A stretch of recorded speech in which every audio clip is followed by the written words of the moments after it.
가장 나쁜 답변서 주저리 길게 뭔가를 막 써놨는데 하소연을 써놨는데 내용은 억울하요밖에 없어. 판사는 궁금한 게 그래서 기각을 구하는 거야 마는 거야? 기각 구하는 이유가 뭐야? 청구를 인정한다는 거야 안 한다는 거야? 그게 궁금한데 그 궁금한 것은 답을 안 하거나 생략하거나 내지는 그 암묵적으로 해버리고 나서 아, 이 점도 억울하고요 저 점도 억울하고요. 자, 이제 소장의 장면을만을 우리가 공부하면 끝일까요? 우리가 피고 될 날도 오잖아요. 그럼 답변서를 고민해야 되잖아요. 이제 바로 이제 피고로 태세 전환합니다. 그러면은 답변의 소장을 내가 딱 송달을 받았어요. 그럼 답변 방향을 잡을 때는 먼저 세 가지 갈래를 잡아야 돼. 첫째, 소장에 나와 있는 그 청구를 인정할 거냐 말 거냐. 인정을 한다는 말에서는 어떤 것도 포함이 되냐면은요. 억울해요 하는 말은 인정이에요. 그냥 억울해요가 아니 청구가 저 맞기는 맞는데요. 너무 저한테 원고가 좀 나쁘게 굴었어요. 나 기분 나빠요. 뭐 거래 상거래 관행이 안 맞아요. 모든 말들은 다 억울해요예요. 그 억울해요는 판사한테 1도 어필을 못해요. 진짜 1도. 뭘 말해야 되냐 판사한테는 이 중에 사실과 다릅니다. 청구 원인이 이래서 기각돼야 됩니다. 이 말만 봐요. 판사는 답변서에서. 나머지 억울해요는 뭐 성립은 인정한데 억울하단 말이지. 알았어. 뭔지는 모르겠지만 두고 보자 그거는.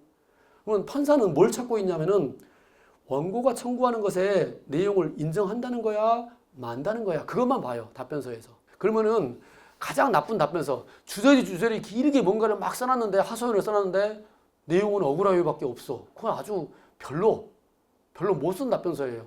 판사는 궁금한 게 그래서 기각을 구하는 거야 마는 거야. 기각 구하는 이유가 뭐야? 청구를 인정한다는 거야 안 한다는 거야. 그게 궁금한데 그 궁금한 것은 답을 안 하거나 생략하거나 내지는 그 암묵적으로 해버리고 나서 아, 이 점도 억울하고요 저 점도 억울하고요. 그래서 뭐 어쩌라고 판사가 뭐 당신 억울함 들어주는 사람은 맞으나 사건 해결을 어떻게 할지에 대해서 하나도 감을 못 잡아요. 판사는. 저는 답변서의 첫 문구를 이렇게 씁니다. 청구 기각을 구한다 말고 그 밑에서는 뭘 인정하고 뭘 부인하는지. 인정사실 및 부인사실. 그러면은 자 상대방이 뭐 예컨대 아까 펌프 사건으로 예를 들어볼까요? 내가 그 펌프 사건을 받은 펌프 나는 하자가 있었다는 건 맞는데 이걸 도저히 못 쓸 거라고는 나 인정하지 않습니다. 원고가 입증해야 됩니다. 그 부분은. 내가 그때 거부한 사실이 있는데 그거 기분 나빠서 거부했을 뿐이지 진짜 수리가 불가능하다는 얘기는 아니었습니다.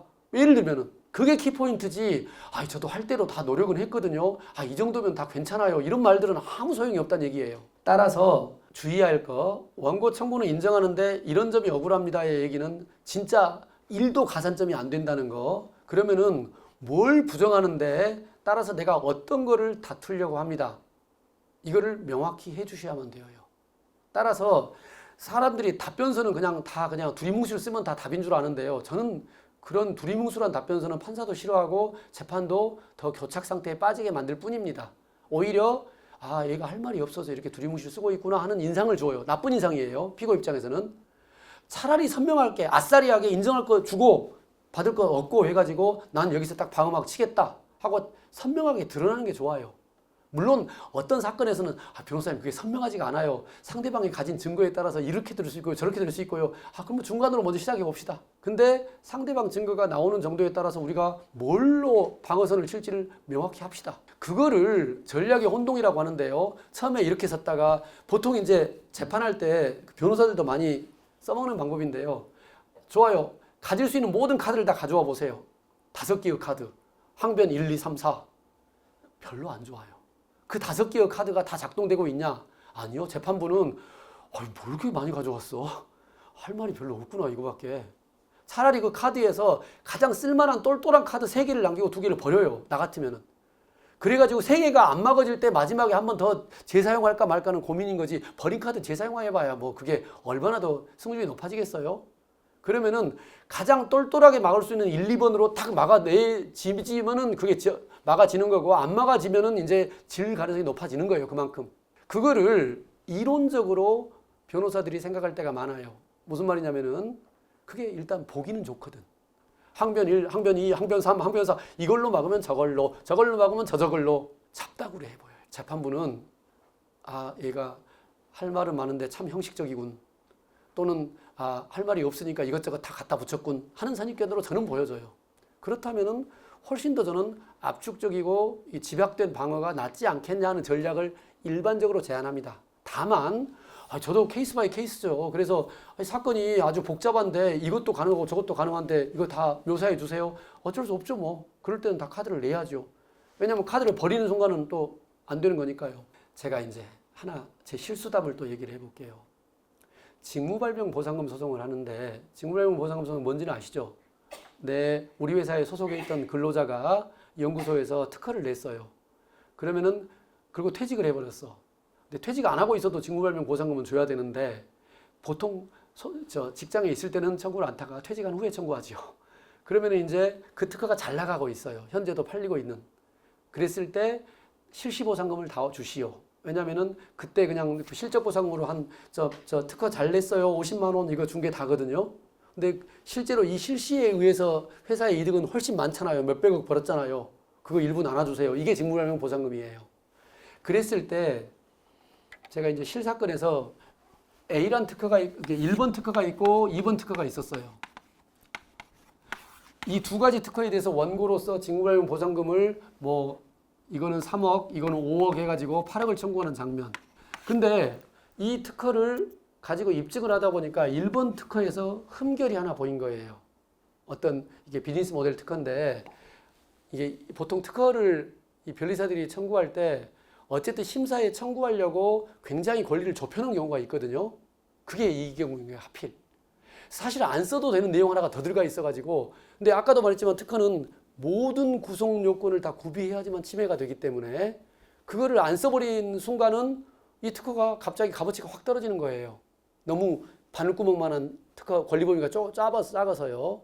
그래서 말하자면 A, B, C, D 구성력에서 D는 없어도 되는 걸 써놔버리는 바람에 권리가 매우 약했고 나는 A, B, C로만 써먹은 적이 있고 D는 안 썼는데 해버리니까 1번 특허가 흔들거려 버린 거예요. 그래서 제가 도저히 의뢰인과 협의를 하고 나서 1번 특허를 취하를 해버렸어요. 또는 청구 변경이라고도 하는데요. 어쨌든 이 3억을 합쳐가지고 좋아 일부 청구했으니까 8억으로 증액을 하고 2번 특허만 주장할게요 하고 포기를 했어요.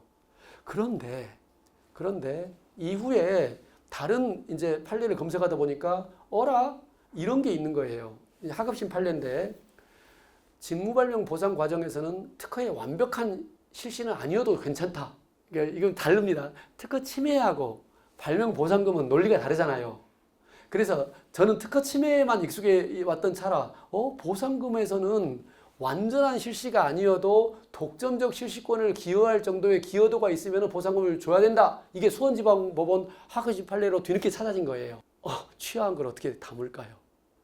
안 담아집니다. 다시 그래서 이 취하를 번의한다 할 때는 번의라는 것은 뜻을 바꾸는 거잖아요. 재판부는 열나 싫어해요. 번의 자체는 특별한 사정이 어떤 특별한 사정이 있다는 걸 입증하지 않으면 번의는 불가.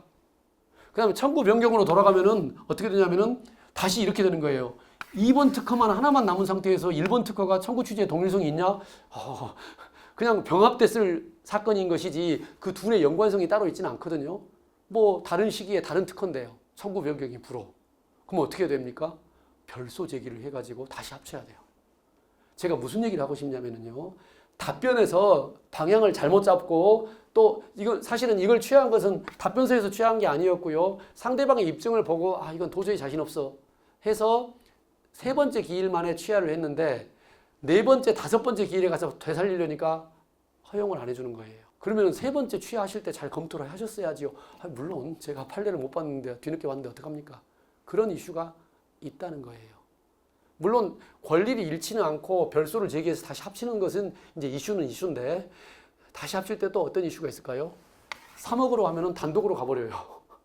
이 8억은 합의부에 있어요.